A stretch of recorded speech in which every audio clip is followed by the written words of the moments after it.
Hi friends, welcome back to my YouTube channel. ಎಲ್ಲರೂ ಹೇಗಿದ್ದೀರಾ? ನಾನು ಕೂಡ ತುಂಬಾನೇ ಚೆನ್ನಾಗಿದ್ದೀನಿ. ನಾನಿವತ್ತು ಹೀರೆಕಾಯಿ ಬೇಳೆ ಉಪ್ಸಾಂಬಾರ್ ಹೇಗೆ ಮಾಡೋದು ಅಂತ ತೋರಿಸ್ಕೊಡ್ತಾ ಇದ್ದೀನಿ. ಉಪ್ಸಾಂಬಾರ್ ಅಂದರೆ ಯಾರಿಗೆ ತಾನೇ ಇಷ್ಟ ಇಲ್ಲ?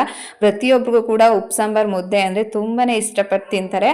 ಅದರಲ್ಲೂ ಈ ಥರ ಹೀರೆಕಾಯಿ ಬೇಳೆ ಉಪ್ಸಾಂಬಾರ್ಗೆ ಈ ಥರ ಒಗ್ಗರಣೆ ಹಾಕ್ಬಿಟ್ಟು ಒಂದ್ಸಲ ಈ ರೀತಿ ಉಪ್ಸಾಂಬಾರ್ನ ಟ್ರೈ ಮಾಡಿ ನೋಡಿ. ಮುದ್ದೆ ರೈಸ್ ಜೊತೆ ಮಾತ್ರ ಸಖತ್ತಾಗಿರುತ್ತೆ. ಒಂದೇ ಒಂದು ಮನೇಲಿ ಹೀರೆಕಾಯಿ ಇದ್ರೆ ಈ ಥರ ಉಪ್ಸಾಂಬಾರ್ನ ಟ್ರೈ ಮಾಡಿ ನೋಡಿ, ತುಂಬಾನೇ ರುಚಿಯಾಗಿರುತ್ತೆ. ತುಂಬ ಸಿಂಪಲ್ ಆಗಿದೆ ರೆಸಿಪಿ. ಬನ್ನಿ ಹೇಗೆ ಮಾಡೋದು, ಏನೆಲ್ಲ ಬೇಕು ಅಂತ ತೋರಿಸ್ಕೊಡ್ತೀನಿ.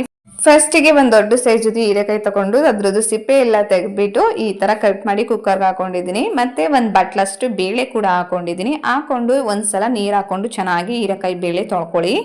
ನೆಕ್ಸ್ಟ್ ತೊಳ್ಕೊಂಡಿದ ನಂತರ ಅದಕ್ಕೆ ಇನ್ನೊಂದು ಚೊಂಬಷ್ಟು ನೀರು ಹಾಕೊಂಡು ಅದಕ್ಕೆ ಸ್ವಲ್ಪ ಎಣ್ಣೆ ಮತ್ತೆ ಒಂದು ದೊಡ್ಡ ಸೈಜದು ಈರುಳ್ಳಿನ ಕಟ್ ಮಾಡಿ ಹಾಕೊಳ್ಳಿ. ಇಲ್ಲಿ ಈರುಳ್ಳಿ ಎಣ್ಣೆ ಹಾಕಿರೋದು ವಿಡಿಯೋ ಡಿಲೀಟ್ ಆಗಿದೆ.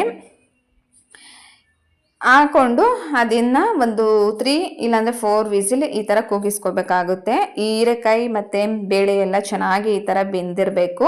ಈ ಥರ ಬೆಂದಿದ್ರೆ ಹೀರೆಕಾಯಿ ಬೇಳೆ ಉಪ್ಸಾಂಬಾರ್ ಚೆನ್ನಾಗಿರುತ್ತೆ. ಅದಕ್ಕೋಸ್ಕರ ಒಂದು 3 ವಿಸಿಲ್ ಕೂಗಿಸ್ಕೊಳ್ಳಿ. ಈ ಥರ ಬೆಂದರೆ ಸಾಕಾಗುತ್ತೆ.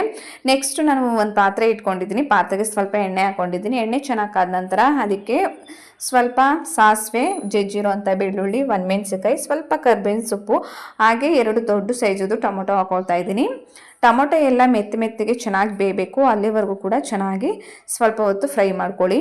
ನೋಡಿ, ಟೊಮೊಟೊ ಎಲ್ಲ ಈ ಥರ ಬೆಂದರೆ ಸಾಕು. ಟೊಮೊಟೊ ಎಲ್ಲ ಚೆನ್ನಾಗಿ ಈ ಥರ ಬೆಂದ ನಂತರ ಇದಕ್ಕೆ ನಾವು ಬೇಳೆ ಮತ್ತು ಹೀರೆಕಾಯಿ ಬೇಯಿಸಿಟ್ಕೊಂಡಿದ್ದಲ್ಲ ಅದು ಹಾಕ್ಕೋಬೇಕು.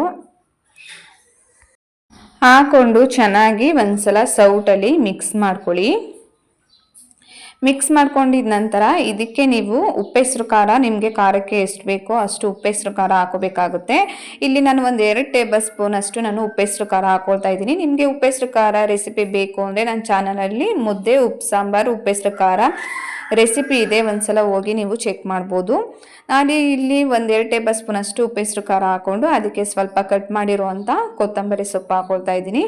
ಮತ್ತು ರುಚಿಗೆ ತಕ್ಕಷ್ಟು ಎಷ್ಟು ಬೇಕೋ ಅಷ್ಟು ಉಪ್ಪನ್ನ ಸೇರಿಸ್ಕೊಳ್ತಾ ಇದ್ದೀನಿ. ಉಪ್ಪು ಹಾಕ್ಕೊಂಡು ಇನ್ನೊಂದ್ಸಲ ಸೌಟಲ್ಲಿ ಚೆನ್ನಾಗಿ ಇದನ್ನು ಮಿಕ್ಸ್ ಮಾಡ್ಕೋಬೇಕು. ಮಿಕ್ಸ್ ಮಾಡಿಕೊಂಡು ಇದನ್ನು ಕುದಿಯೋಕೆ ಅಂತ ಬಿಡಬೇಕು. ಒಂದೇ ಥರ ಉಪ್ಸಾಂಬಾರ್ ತಿಂದು ಬೇಜಾರಾಗಿದ್ದರೆ ಈ ಥರ ಒಂದ್ಸಲ ಟ್ರೈ ಮಾಡಿ ನೋಡಿ. ಈಗ ಎಲ್ಲನೂ ಕೂಡ ಚೆನ್ನಾಗಿ ಮಿಕ್ಸ್ ಮಾಡಿಕೊಂಡು ಒಂದು 3-2 ಮಿನಿಟ್ಸ್ ಈ ಥರ ಕುದಿಸ್ಕೊಂಡ್ರೆ ಬಿಸಿ ಬಿಸಿಯಾದ ಬೇಳೆ ಉಪ್ಸಾಂಬಾರ್ ರೆಡಿ ಆಗುತ್ತೆ.